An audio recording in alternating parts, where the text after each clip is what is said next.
wonder who won the fights tonight. The 26th, January. They say you should never date your art just in case you don't actually release it that day, but regardless of when we're releasing it, it's not like they won't be able to look up the date. It's time-stamped. Right. LeBron passes Kobe on the all-time scoring list. What did you say? We're Saturday, January 26th? No, Sunday, January 26th. Oh, Sunday, January 26th, 2020, PartyFam TV. Ready? Booyaka!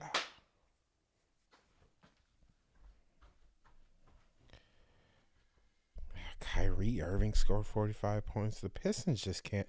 None of the Michigan sports are doing well. None of them. Absolutely all just nothing but winter disappointment. If you're a Red Wings fan, at least it's All-Star weekend, so we can't lose a game. If you're a Pistons fan, well, we lost the game. I tell you who I'm not a fan of. What? Andre Drummond's bitch ass.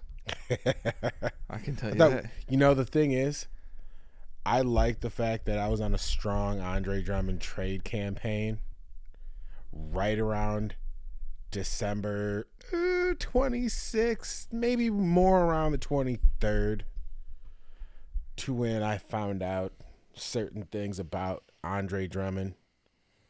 To which I started to trade him immediately. And people were like, I don't know why. I don't know where this animosity comes from. And then all of a sudden, the Pistons tried to trade him. Yeah.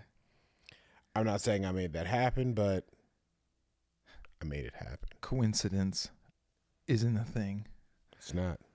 But, so Andre Drummond's bitch ass stole our New Year's Eve gig. Stole our gig. And, Andre? You know, I mean, it was a commercial gig, so it wasn't just like, you know, it was a tough gig. It was tough. You had to work hard, you know. And then we started at 9. It went till 4. You know, we bring in a team, and so Andre Drummond was the guy who got the spot that I imagined we were. I mean, we did it the year before, not to brag or anything like that. I thought we did. The people who went there that I spoke to, they seemed that they had a good time. They seemed pleased. They seemed overly pleased. But that's how it goes. And then I think he had some kind of a complication and couldn't make it that night. So then he wound up standing because up. He has a day job, sir. We all have day jobs. But his day job is not necessarily going to let him leave early. My day job will be like, yes, sir, you'd like to leave a little bit early? I'm gonna need you to come in next weekend. I said, you know what? Yes, I'll do it. I don't think he has that option. Yeah. What's he do for a living again? Who's he play for now? He plays for the Detroit Pistons yeah. as of this current moment, but I thought he did. Check the trade deadline is coming because it's All-Star weekend is fastly approaching. So, we're like a week or two out of it, I believe. So, hold this space. He could yet not be a Piston for much longer. Right. To which he won't be able to take DJ gigs 2 hours away from where he works as a professional athlete. Your job does not want to hear, I need to go to Mount Pleasant to DJ a gig. Right. But we can make it. I mean, I live near. I'm 25 minutes away. We'll cover for him, you know. We'll definitely cover for him. They'll keep us in mind next time, I'm sure. Yeah. Or we could just be like, hey, we're bringing Kobe. Yes, that's. And then at the last minute, it's like, Kobe couldn't make it, man. But we're here. Hey, you know what? Kobe could make it. He's not doing it. I mean, he's obviously watching every bit of basketball still because he's an addict. And when you are an addict of something, he's addicted to basketball. So he's probably unless we were DJing a girls AAU tournament, it may be hard to assure Kobe Bryant, but I'm sure we could get Dwight Howard. Yeah. I'm sure if this doesn't work out for him this year with the Lakers, it's you don't really have much options left. You've been on almost 13 damn teams, so that's our NBA talk for the day. Yeah. So we brushed a little bit last time on different early forms of music and media and things like that. I wanted to go a little bit farther into some of those things. We talked a little bit about CDs and stuff, and CDs and stuff. And so we were talking a little bit about how you originally started DJing off of vinyl, where I at my fingertips at the time was CDs, and so that's where I wound up starting. What were some of your, I guess I got two questions for you. What were some of your early musical influences? And then what made you want to be a DJ? Because I think those are two different questions for me. Those are two different questions. Which one are we going to start? So we should tackle the music one first. Okay. Because actually for me, it really actually started because it started with my parents' records. My earlier memories of ass whoopings. I knew the causes. I always knew the causes. I don't have to be reminded. It's not like one of those things that I'm about to call my brother and be like, "Hey, what did I used to get into that mom and dad really flipped?" No, I know what it was.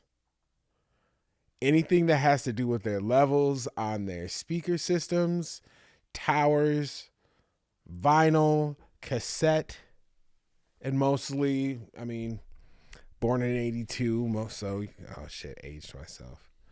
Born in the 80s. 80s, baby. I already said it. I already said 82. So born in 82, getting a hold of mom and dad's vinyl probably started right around 86. And I would try to, that was right about the time we got television. My older brother was watching MTV. I mean, it's a layup. As soon as I saw Grandmaster Flash putting his hand on a record, I knew that that's something that I wanted to do. And when my parents saw Grandmaster Flash do that on a record, and they saw it, because I remember them distinctly telling me, "Don't ever do this. Don't ever take my Parliament, my Earth, Wind, and Fire." My dad was Earth, Wind, and Fire big time. Mm-hmm. My Creedence Clearwater Revival. Yeah. Don't you ever put your hands on that CCR. Don't you touch that CCR, boy. I did. Multiple times. Now,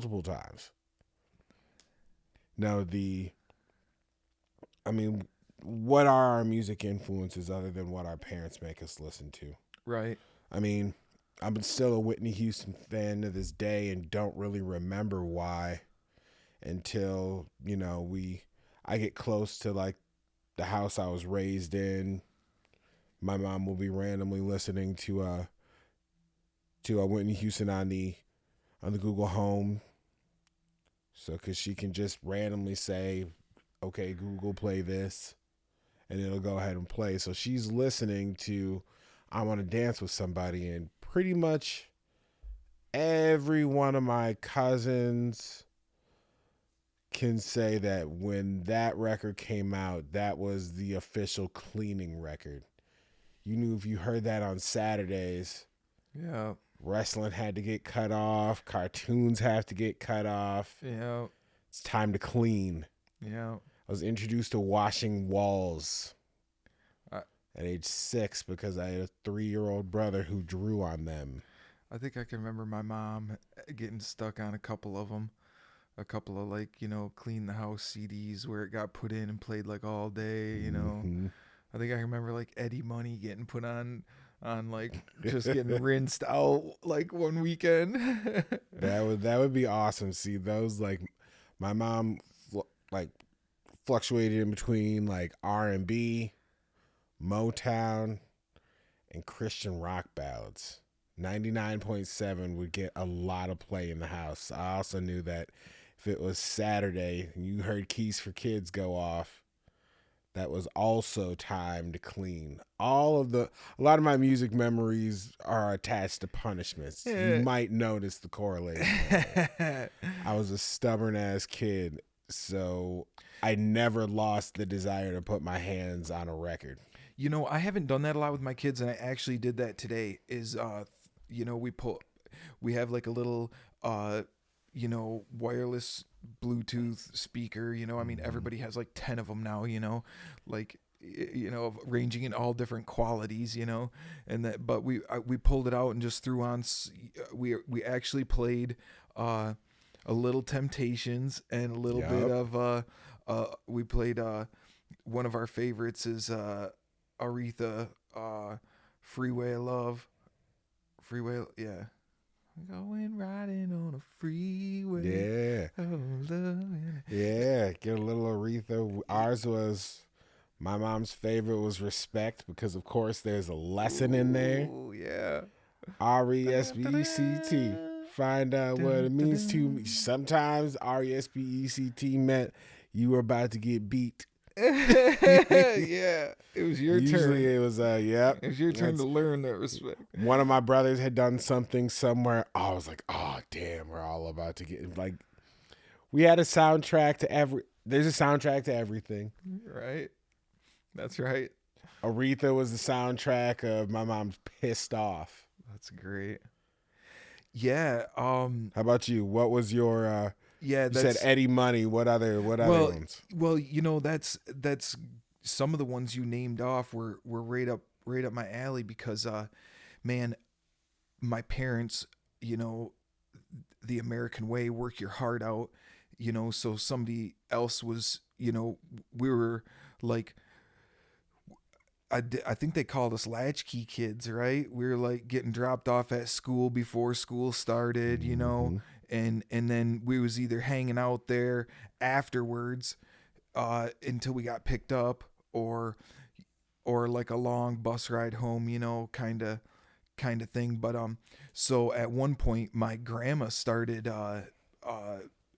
nannying for us, and she always had this big box of tapes in her car, and it was just stacked with all just Motown, and every now and then something will come on and I'll tell my kids, oh, my grandma used to listen to this one. My grandma used to listen to this one, just to try to pass it on a little bit.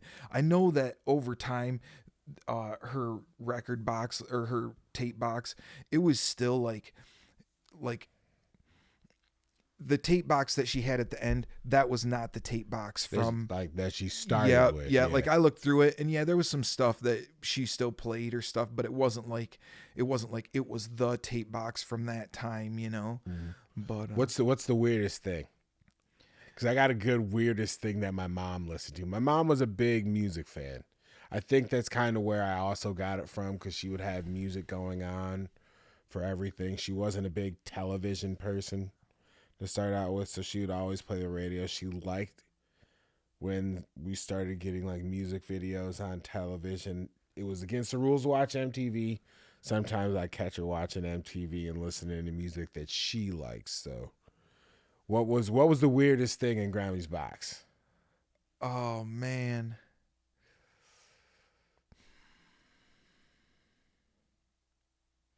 I'll tell you my mom's. I'd have to think about it for a minute.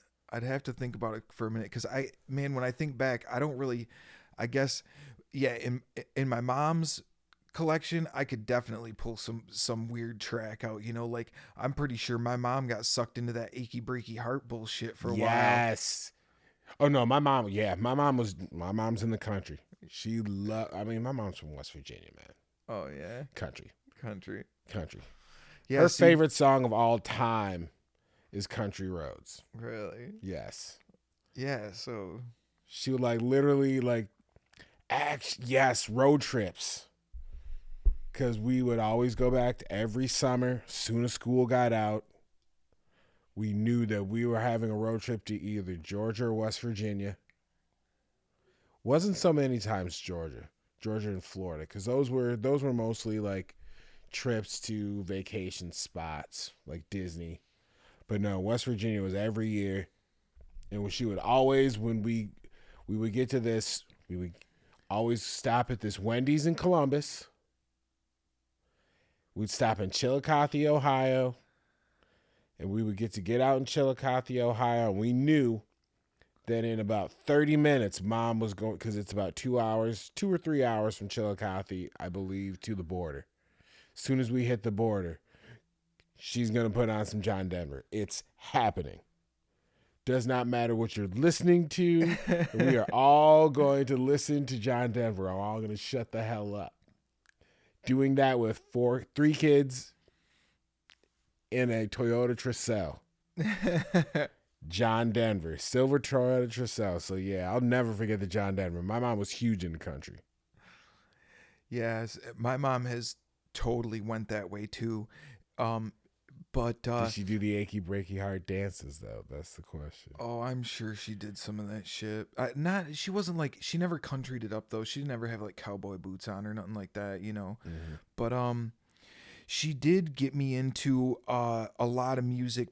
Like before she kind of leaned country, she got me into like, I think one of like a all-time favorite artist that she did really kind of inspire me towards was like some like Phil Collins type music, you know, that stuff. I really credit towards her. And when I hear some of that type of sound, it's always been attractive to my ear, you know, and I know it's from her jam and all that stuff, and not just the hits either, you know, like some of the obscure ones, you know, like she even had me, I even wound up special ordering it on wax, but one of his tracks, it's I Can't Dance, Phil Collins, I Can't Dance, and it's just like a track that you know, it was hot for a little bit, but it wasn't, but like, dude, that was my jam. And then I was flipping through freaking Amazon. I was flipping through Amazon and came across the sealed version, I don't know, remake, I guess, whatever, you know, and freaking scored that. But that was cool. And so I had I had my grandma and my grandma, she was this badass chick. I didn't know it at the time that she was like badass, but she was like a total badass. She was like, you know, wrangling us kids and come to find out she was like you know, I didn't know at the time that she had like been like a waitress or a bartender or something at a bar for quite a while and shit. You know, I had no clue on any of that. But her tapes and records, or her tapes and stuff, were always just on point. And then my mom, you know, she had the fire mixtapes. No mixtapes, not a one. Just all albums. Yeah, all albums. And so then my dad, you know, he had this huge record collection, and that's what you know, and he had like, man, you know, something that would stand out a lot was like Bob Seger. You know, he had a lot of all you know, many genres, but all. He was a big fan, big Seger kind of guy, you know. And but another one of my probably biggest musical influences is I lost my driver's license when I was like, I don't know, like 19 or something, 18, maybe 20. And yeah, I was probably like 20 or 21 or something, lost my driver's license for a couple of years. And a guy who I like considered to be my uncle was working for my dad, and we both lived in the same neck of the woods. And so my Uncle Dano, he started picking me up and driving me to and from work every day. Well, we lived a half hour away from work, so it's a half hour to and from work every day together, and then 50 hours a week together. And so like we were, you know, whether we liked it or not, you know, we said to each other a couple of times, hey, dude, we might as well just get along because... Yeah, we got to figure this out. Yeah, we got to figure this out, you know. And we did. We got along so good. And he was a huge Led Zeppelin guy. And so... The Zepp. And so he turned me on to like some weird, obscure stuff that I wasn't really into. And you know... probably one of the first guys that turned me on to like Hendrix and shit like that, you know. And then to go even farther into some of that stuff, then my best friend through high school, his dad, so Forrest Senior, he had some book. I wish I could remember what the fuck it was. I don't know what it was, but it was some master uh classification listing of like all these rock and roll, and I don't know if it was just straight up CDs or albums or records or what it was, but he had this giant book, and it was like of a huge list of albums, CDs. And so he built this wall, and I mean, he had to have had like, like thousands of rock and roll CDs. And so that was a huge influence too. And then up until that point, I didn't ever really hit that store, the Turntable, that often. Yeah, that was one of the first places I really got into buying records. I love the Turntable. That was the music spot. I wish we still had those going on right now. The Turntable would be probably the most popular record store if it still existed right now. Oh man, the location, it had the vibe, it was super sweet. And then Forrest's dad was the one who kind of opened the world of like, dude, go over to that used, quit buying every CD that just came out, and go over to that used CD rack and buy 3 used CDs that you already know you like tracks on that you don't have. Go buy 3 or 4 of those for the same price as that one over there, and that's when like the collection really started to grow. That's when the back catalog began, and it didn't start like it wasn't just the I'm only buying new tracks, I'm only buying the new stuff. I needed this guide. You had a proper musical mentor who said, you know what, make the pimp decision. Don't get the one thing for $20, get 4 things for $20. And you'd open them up, and they were mint. Mm-hmm. Like, I don't know if they had some kind of polisher or whatever, but I don't know if I imagined that they did. I didn't know. I probably at least ran through a cleaner, because you remember when they started selling the Walkmans, they also stole those cleaning kits. You pay $60 for a cleaning kit to make sure you could keep your CDs all nice and buffed. Right. And and that's, like you say, that's when that back catalog began, and we started to pile them up. As CDs started to pile up, people were getting their CD books stolen all the time, and that was like a nightmare of mine. Like, and I wanted to keep all my CDs on me, and so there was a point where I was carrying, like probably like 200 to 600 CDs on me, all in these monster CD books. And over time, at first they weren't burnt ones, we didn't have access to a burner. Mm-hmm. But then as time went on, then they started filling up with burnt CDs and stuff, But burning CDs changed the game. Yeah, because you went from having to purchase and put a financial financial roots into just getting the music. But once burning came in, and you could find somebody who had a CD, and you could mix different over. Yep. Once I could find, as soon as I could get, once I could download, done. Put them right on a CD. Because you said you started with CD with CD players, CDRs, CDJs. Yeah, I have a great story for that, and I almost want to I was gonna save it for a whole nother podcast, but I think I want to brush the whole surface of it, because it really does lead into becoming, starting to be a DJ. And so right around that same era, no driver's license, all that kind of era, we were going down to Detroit, and that was when we were starting to really get involved into techno and into house music, and into at the time the parties were more illegal. They were more you know. Yeah, you could They weren't- legit get in trouble for going to being at those parties. Talk about that a little bit more. They weren't in like a you know, they weren't in a bar, you know. The all the first ones, you know, I didn't go to like 100 of them, and I wasn't there every weekend or anything like that. But you know, the 15, 20 that we went to prior to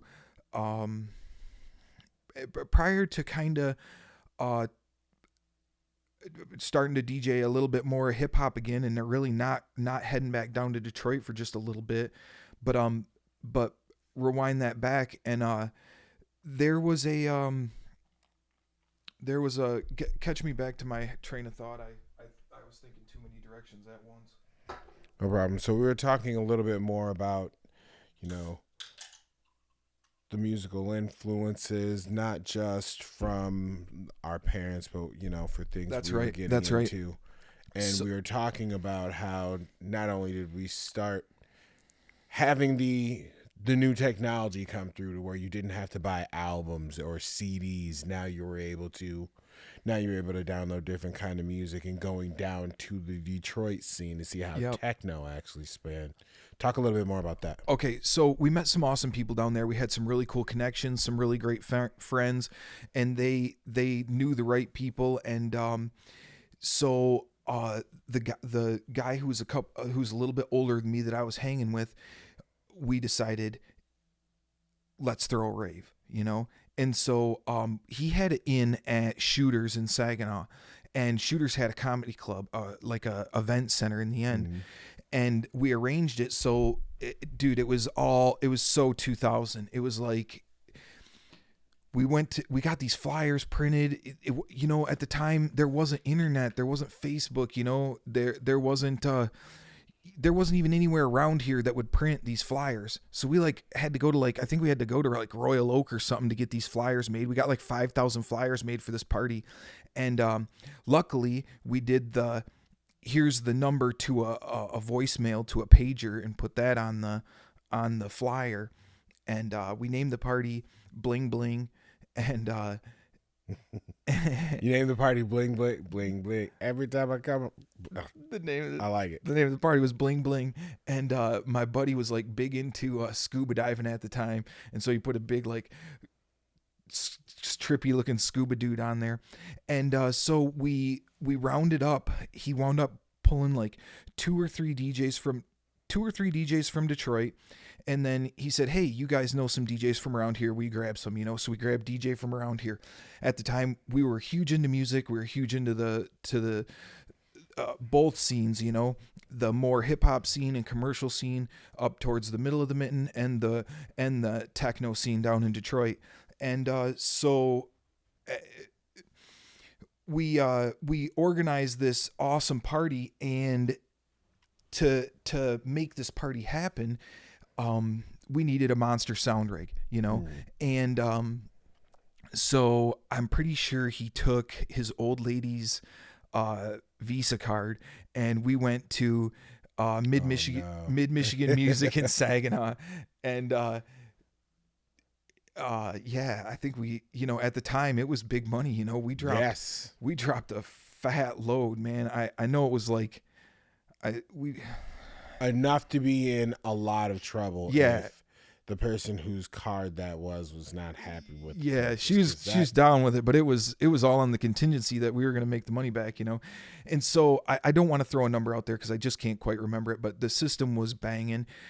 It was these two monster cabinets. They were I mean, you could just barely fit two of them in the back of an S10 pickup laying them down.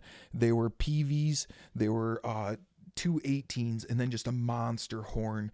And so we organize this party. We bring these DJs up. These DJs bringing a bunch of people up. Everything's all ready to go. It's all set to be thrown at Shooters in their comedy club. And the boss from Shooters pulls my buddy to the side and says, hey man, somebody started using the word rave. And at the time, there was no use of that word, you know, especially, you know, north of Flint, you know. And so You couldn't say rave north of 8 Mile, Back when it was viewed, I mean, it was completely underground. When people would hear that word, there was not a lot of, because I remember when I was younger hearing about raves, and I was like, yeah, nah, I'm good. I'm not trying to go to one of those until I had a friend who actually been to a rave take me to one. And that's exactly and then what you realize, happens. well, it's just the vibe. Yep. It's just the music. It's the type of music you need to go expand your mind. So 2 days before our party, or maybe like a week or 4 days before our party, we got, the system bought, the people arranged, everything set up, and Shooters 100% backs out, leaving us absolutely nowhere to throw this party. All party, all promoted, all ready, no venue. Nothing. And so we are like, we're hurting, we're hurting bad. We're at my buddy's house, and it's not looking good. We're all just head down and stuff. And he doesn't see his dad very often, and his dad pulls in. He's a motorcycle guy. He pulls in. He's kind of a roamer, He pulls in. We're shooting shit, and he's just gonna hang out for a little bit. He's just passing through, And we get talking a little bit, and we tell him our situation, And he's like, "Oh man, you should go out to the Abandoned Few Bike Club." And we're like, "What?" And he's like, "Yeah." He's like, "The Abandoned Few still have a bike club out in LaPorte." He's like, "The grass is all tall, and the clubhouse is all closed up. I think there's one of the bikers still living there in like a camper or something." He's like, "But yeah, you should give him a call. You should see what's up." We got no fucking choice. We need somewhere to throw this party, So you're going to take a rave, a non-rave rave, to a biker club in the early 2000s. Oh, I've got to hear how this ends. So in LaPorte, Michigan. How did this get off? Did this even get off? So we go out there. We get out there. The grass is long. The grass is 5 feet tall. That's not grass. That's trees. So we can't even see stuff, And so sure enough, there's a guy like living there in a camper out back of like this big ass party barn, Mm-hmm. Well, my buddy goes in and he talks with the guy for a little bit, and he comes and gets right back in the car, and he's like, "We need a fucking lawnmower." So we go to a rental place, and right as we're pulling in, there's a guy who's renting one, and he's returning it. This giant tractor mower, Well, my buddy stops him in the parking lot and goes up, and he's like, "Hey man, what you doing?" He's like, I need to rent this thing, And the guy's like, "Well, I'm about to turn it in, I've been renting it, but I got it for the day, and I don't need it for the rest of the day, I'm bringing it back." And my buddy's like, "Well, hey, I don't know how to run this thing. Can I just throw you a few $100 and you just come over?" And the guy's like, "Yeah, sure." And so the guy followed us out there, and we gave this guy a couple $100, and he freaking, I don't even know if it was a couple $100 or whatever, but this dude come out there, and I mean, it's one of those mowers that's like whipping chains and stuff, and completely clears this whole place out. Well, now we're moving. Now it's on. So then we get the clubhouse all opened up, cleaned up and stuff. By then, the communication line has went out. All of a sudden, now we got 2 bikers standing around. Now we got 3 bikers standing around, 4 bikers standing around.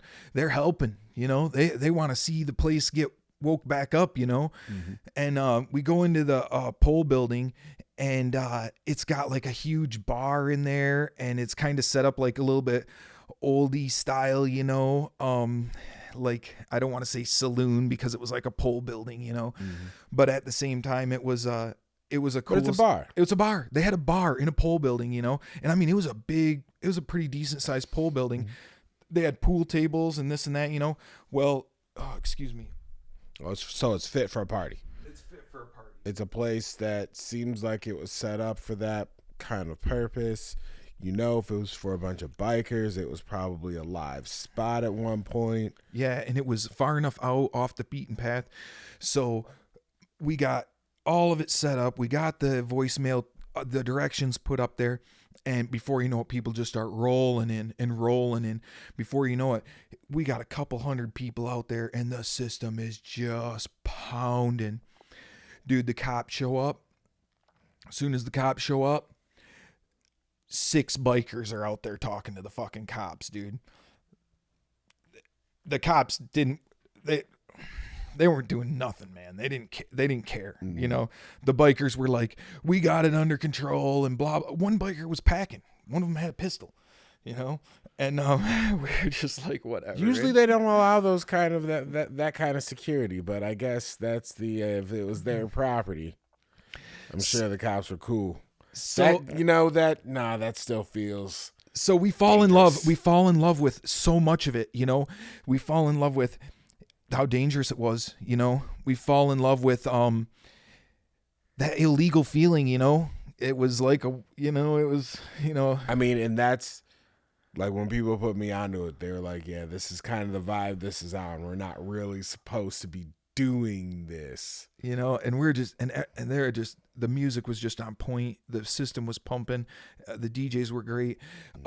They wound up like, I can still remember the track that like hit the night hard, and I know this might sound crazy, but it was Madison Avenue, Don't Call Me Baby, and the DJ that dropped it at our party, his name was Basic, and I still got some flyers. I'll get some flyers around, and you know, we'll have to shoot the shit about it. We got to put those out there. We got to see those. So, but the whole point being is in the end, like the money we made from the rave, or made from, you know, putting the whole thing on and make it all happen and everything, in the end, what my buddy wound up pretty much getting out of the deal was the money to pay his girlfriend back for the rig. Yeah, because she had to get paid back. DJ equipment is not cheap. Yeah, and so then we had this rig, you know. Well, we weren't going to be just like throwing raves all the time, you know, not like, it's not like we're just going to start throwing them in LaPorte all the time or something, you know.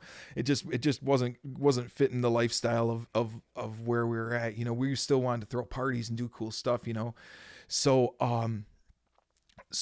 here eventually I am with a massive CD collection and the ability to get a rig that's, you know, readily available. And so I started hitting my buddy up, and I started renting the rig off him. And before you know it, that's when like the parties really, you know, once you had a record collection, a love of music, a rig, now you're a DJ. Now you're really throwing parties, you know. Mm-hmm. And then it kind of like exploded real quick, like the house party thing, you know. We jumped from, you know, a couple of little ones to being at all of them, or being at all the big ones, you know. And so on like a long version of a short story, you know, my musical journey's been an odd one, from you know, the we started on musical influences and ended on your first illegal rave. Featuring bikers, the police, and an ex-biker who lives in what sounds like a van down by the river. Yeah, man. We lived it, all and it was the fortunate circumstances to make that rave happen. You had a dude who happened to have like an industrial tractor to cut 5-foot high grass. Like, that is, get this shit ready for Hollywood. We're gonna script that one. I bet we could do that now. Like, raves are considered a little bit more acceptable.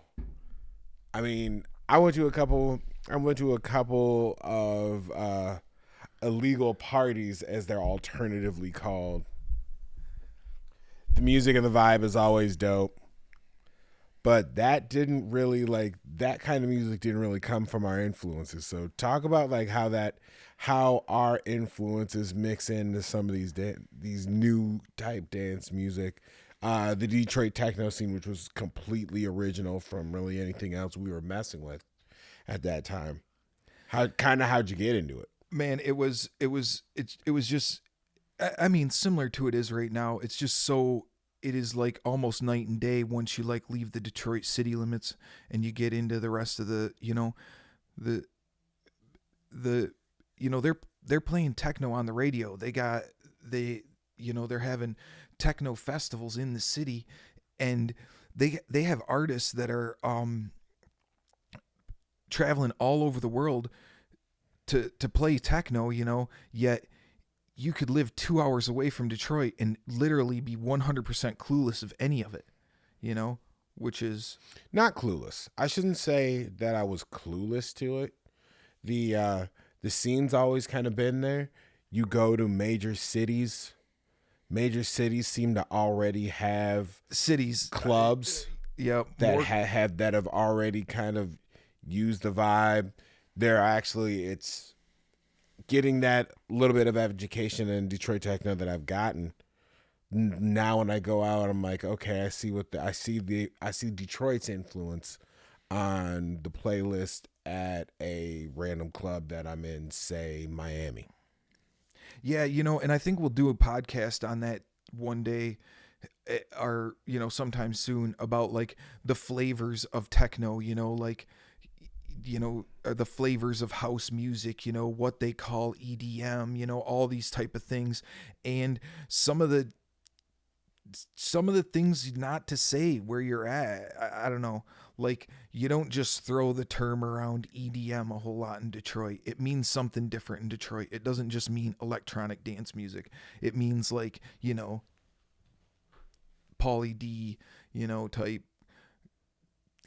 fist pumping, spring break, spraying beer on you type shit. That's so like, and it's like, I've gotten into conversations coming from like the hip hop genre that there needs to be more, it sounds bad to say, there needs to be more separation.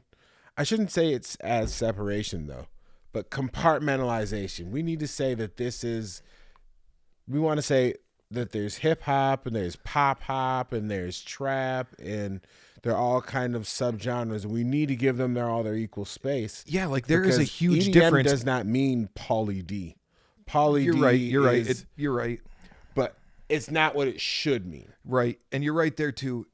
I guess a good way to even flavorize it or categorize it would be to just throw it at like, say, rock and roll. I mean, you can't say that like, an acoustic set by or like a single guy playing a guitar is anything is the same rock and roll as some Megadeth, super heavy metal. I mean, you already, even by saying heavy metal, you've already gone into the next subgenre. It's a subgenre of rock.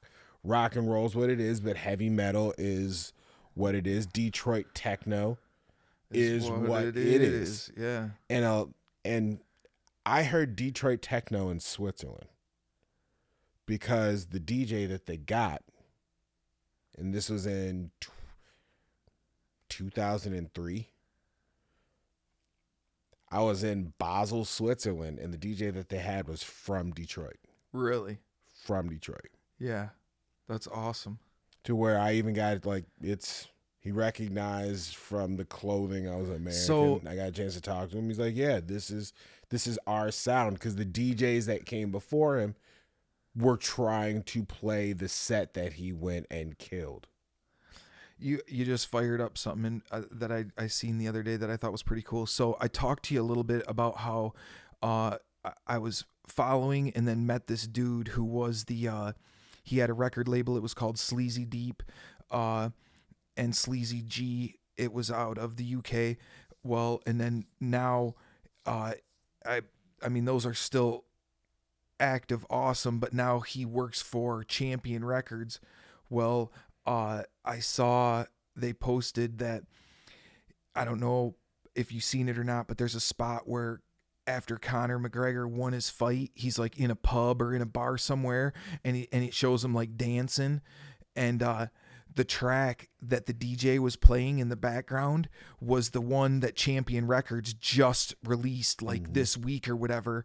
And so my buddy, he he got posted that up and was like, "Hey, hell don't yeah, forget to buy that this, track. That this. is on Champion Records, and it did just come out." And it was like, "Oh man!" And Connor's That like is- eating it up, and it's a great track. You know, I mean, shoot, the track was longer than the fight. yeah.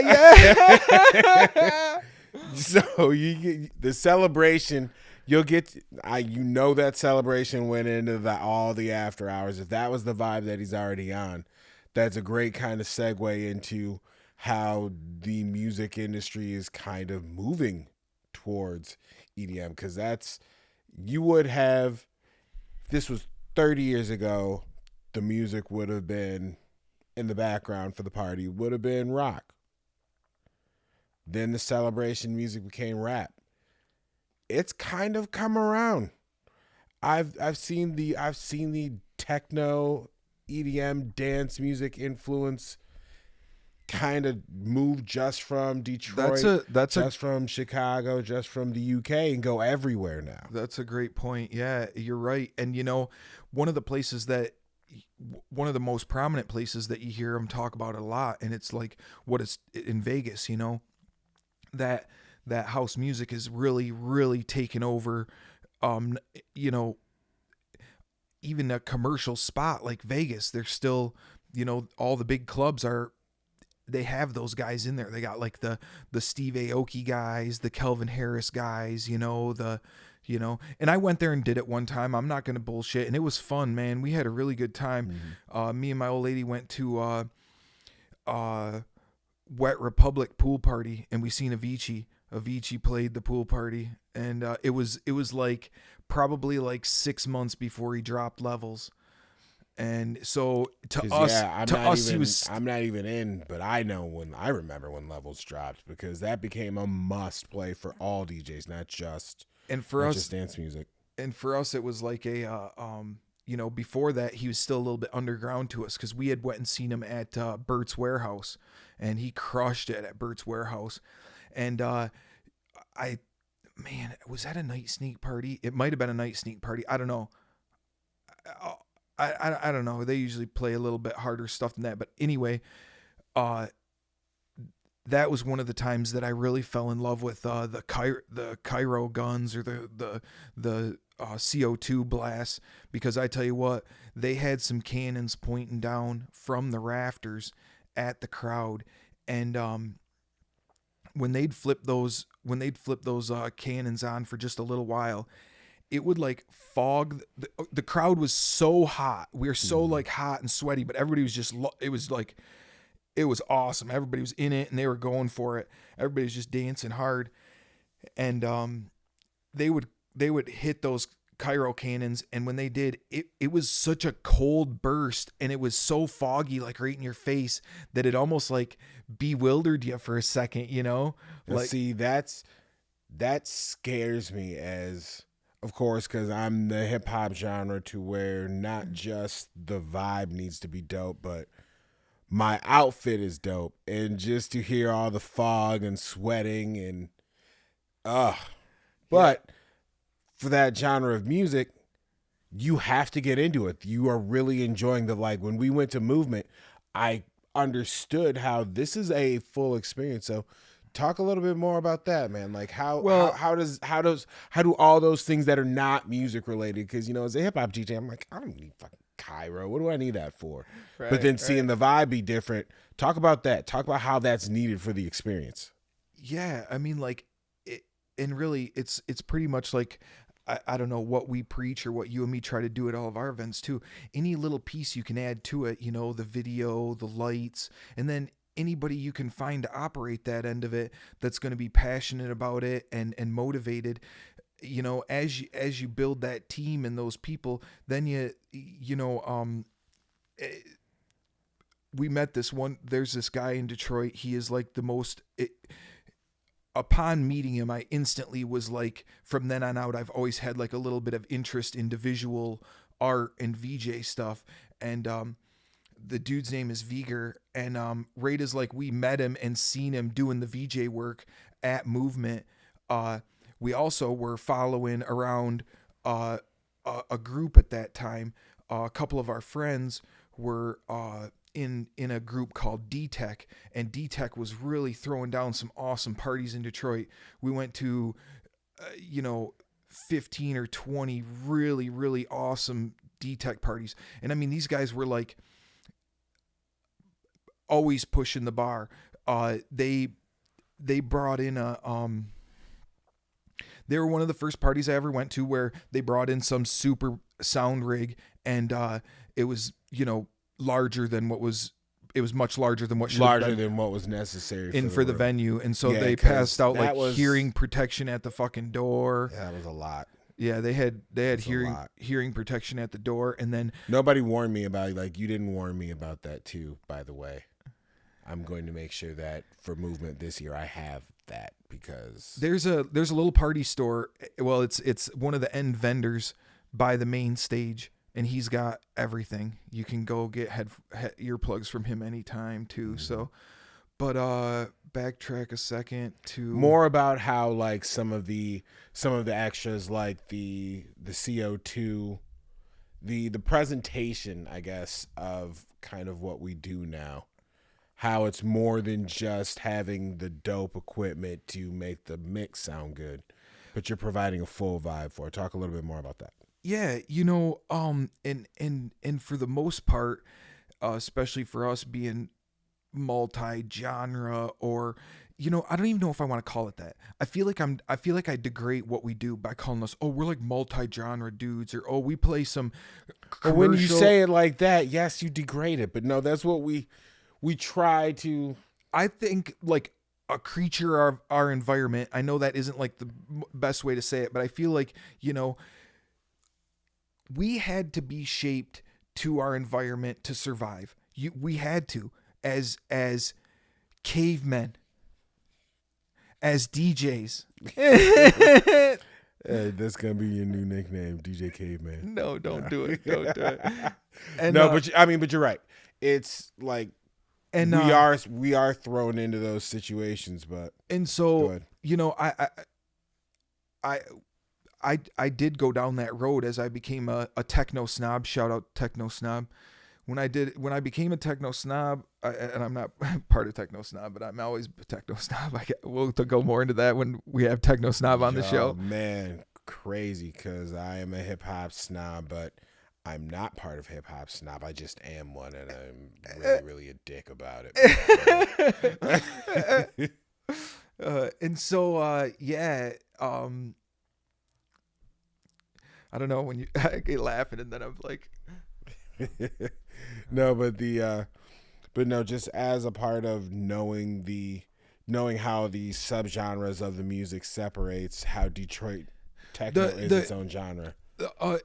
So you sparked something that's kind of been on my mind, the creature of our environment type of thing, and that's what's awesome about Detroit is, man, it's this breeding ground for that type of person, that type of DJ. I mean, there's some of these guys that, and the best ones are some of the best ones, that's all they do, man. They might sleep all day and just, DJ from freaking like, midnight till 4 or freaking 4 till 8 or something weird, and it's like they're perfecting their stuff, perfecting a specific style of music.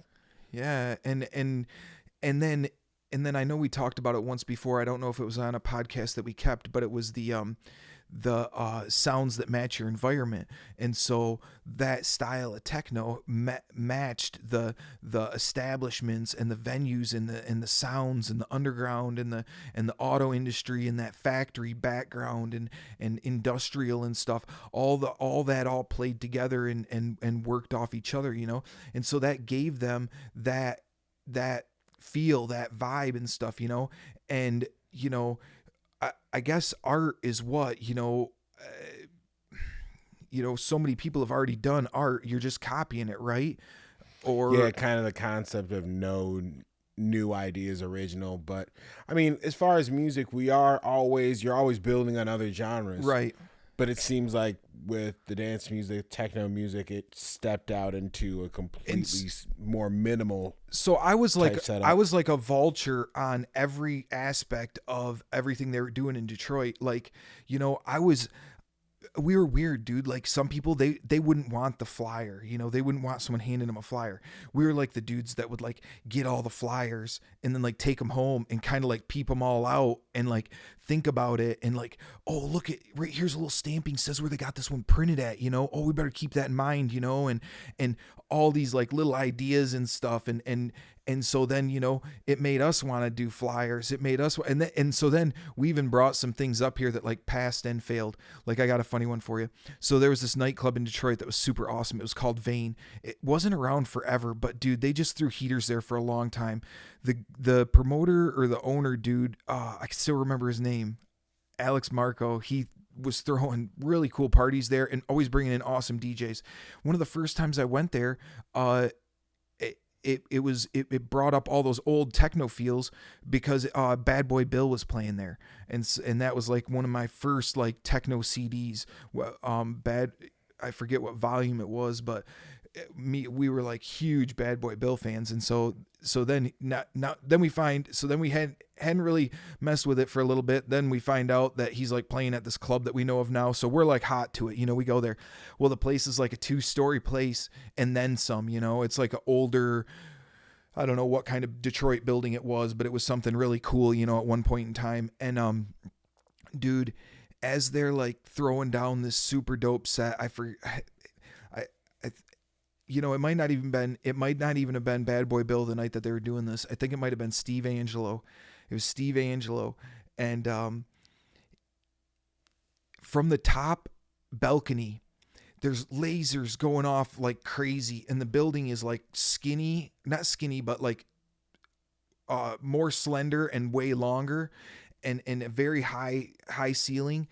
And the lasers and lights are shooting down this and then the second story is just like a big balcony all the way around this like they're looking down at the dance floor, and that was the VIP. So and there was only like 50 people up there, and they must have went to Gordon Foods and got like, I'd say like, dude, there had to been like 10 cases of napkins, and they like stood around and they would just take napkins and just keep tossing them up in the air, and like they were throwing them just right, so as they'd throw them, they're like sitting there, they'd wait till the drop, and then they'd throw a whole bunch of napkins, and they'd all come and they'd like unfold as they'd fall down, and they'd like come raining down, just napkins everywhere by the hundreds. And this is what somebody planned to do, and they were doing this like crazy, and it was amazing, right?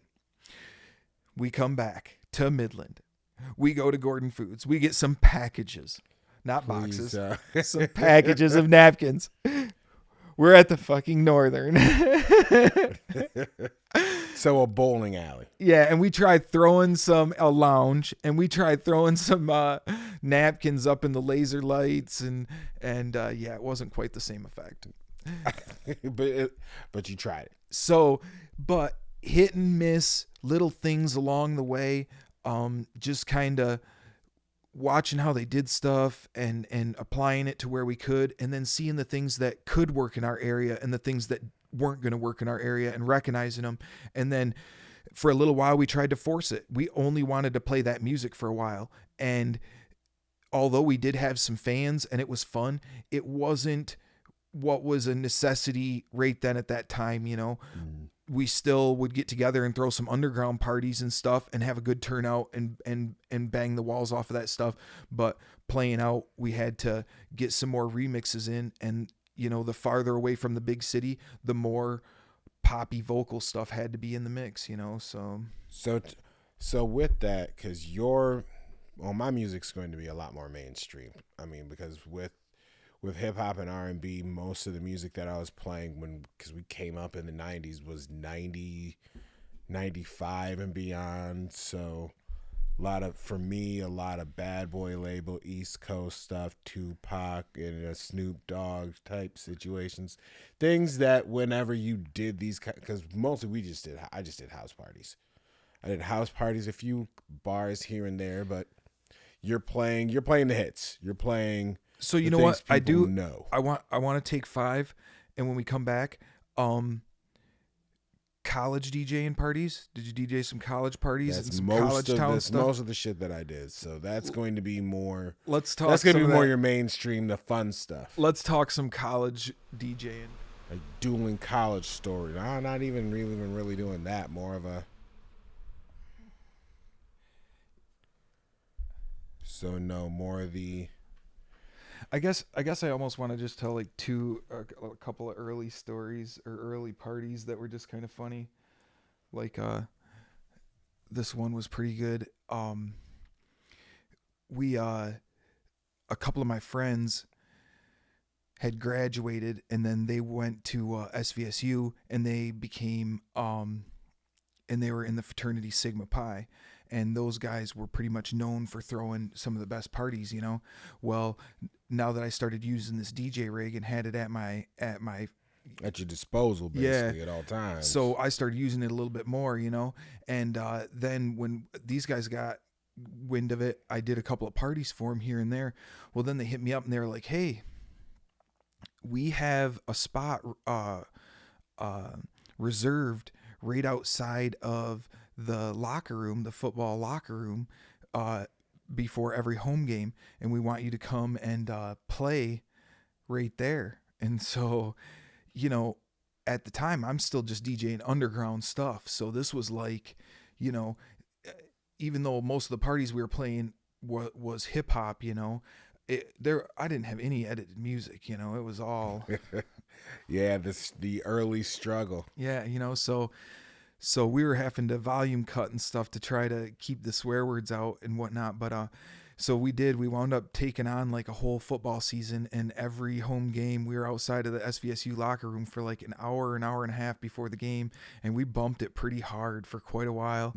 And then the funny part of the story is they hit me up and they're like, "Hey, we're gonna be in the parade, and so we want you in the back of this truck for this parade, you know."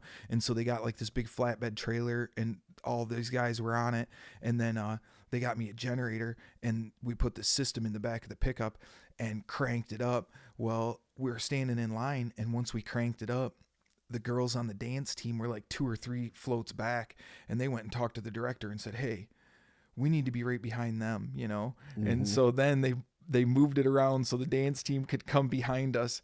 And I still remember as we're coming around the corner, looking over and seeing a couple of my buddies that just showed up that weren't in college, you know, that came to just see me, you know, the guys that I threw that rave with, and their eyes were just huge. As I come around the corner, here's this whole homecoming parade at SVSU, and I'm playing the unedited version to Throw Them Bows. And yes, got a little bit of Ludacris. And the Cadillac Grills, check out all my Cadillac spills. And the whole dance team is behind us on this float, a big old huge flatbed, and they are just working it. And it was a super, like, one of those moments. Didn't it make life worth it at that moment? Yeah. It was a good one. Football games were the best. Because college, especially being a college DJ, because that's kind of that's probably where we did most of our, you know, most of the heavy lifting during the time to where it was just so money to be a DJ was college. Because I used to tell people, it's like, I don't need game because I have turntables. Because it sells itself. It's not even a humble DJ brag moment. That was the time. You definitely had you know, I didn't go to college up at CMU, so when we went up there, it was a little bit harder for us to get our foot in the door, you know. It always had to be not for me. Yeah.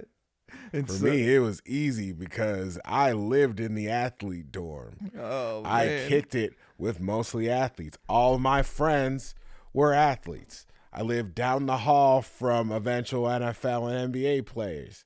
And the one thing that everybody knew is like, this is the hall DJ dude. This is the hall vice president dude. This is the dude that had the discount on the books because I worked at the bookstore. And this dude had turntables and he'd be DJing. That's And great, because dude. at that time when I got to Central Michigan, I already had people here. I had already been coming up because a couple of my friends that graduated earlier had already started getting there, and I had just got my turntables. I wasn't doing high school parties because in Midland, you know how early that shit got shut down. Yeah, I didn't do much of that. So I got down and sat at Central Michigan a lot. That was my spot. We started in the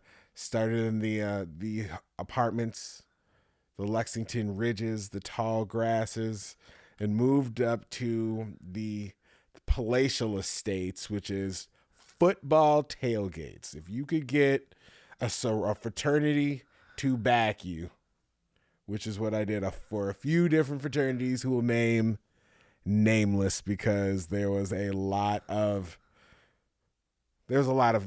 trouble. It was good times. College DJing was dope. Having all the new stuff, because I was mostly a hip hop DJ. Having the new stuff, it was not edited. None of it was edited. Yeah. None of it. So a lot less editing was necessary. It wasn't necessary because when I went to Central, it was right around the time that we were a top 5 Playboy school, party school.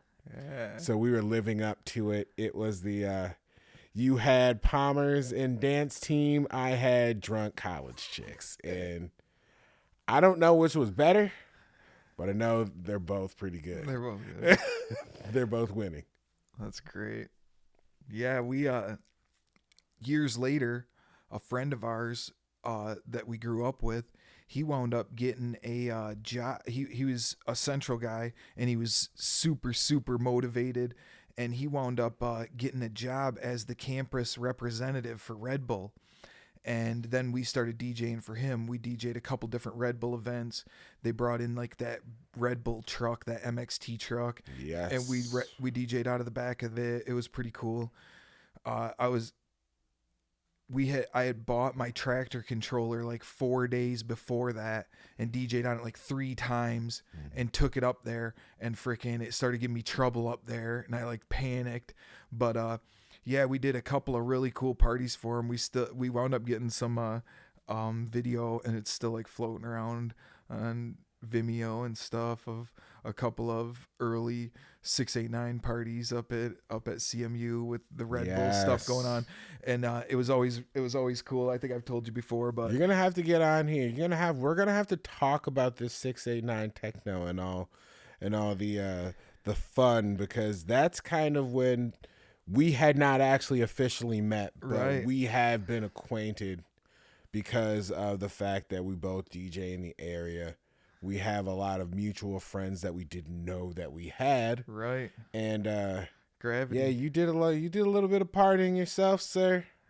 You threw a few parties that, that was pretty dope to have friends that knew about, because we had a few techno run-ins at Central Michigan when I was first introduced, that it was like a holy shit, what is this moment? Right.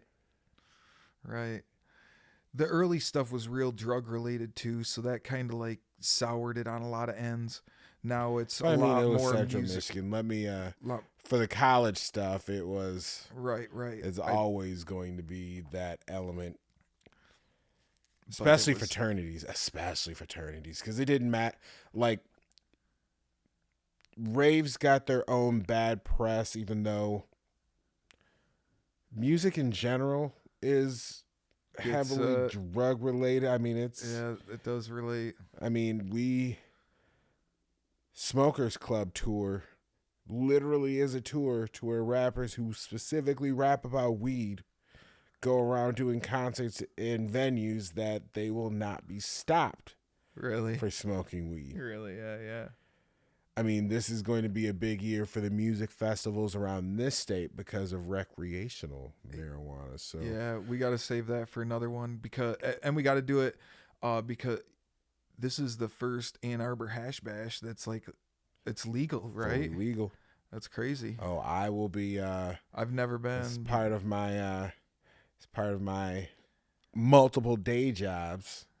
I am freelance covering a few of those events for a few publications that we will not name yet because I have to, once I submit my work, it has to be selected to go into these publications.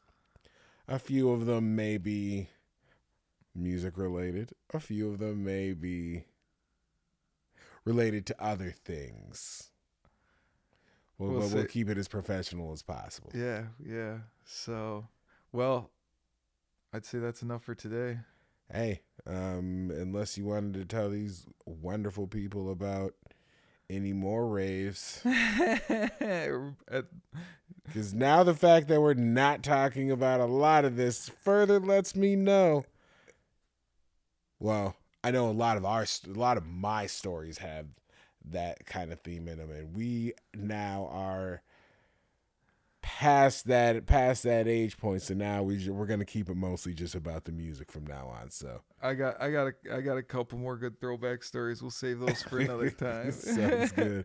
Hey, yo, you know who it is, man. It's your boy James, aka DJ Blackbelt James. I'm Andy. I'm the PartyFam boss. This is PartyFam TV. Thanks for watching. We out. That's a good one. That's a wrap. Are we allowed to tell people that it's a good one? Are they supposed to decide that? It's a good one. We suggest. We humbly suggest to you that this was another awesome episode. We killed it.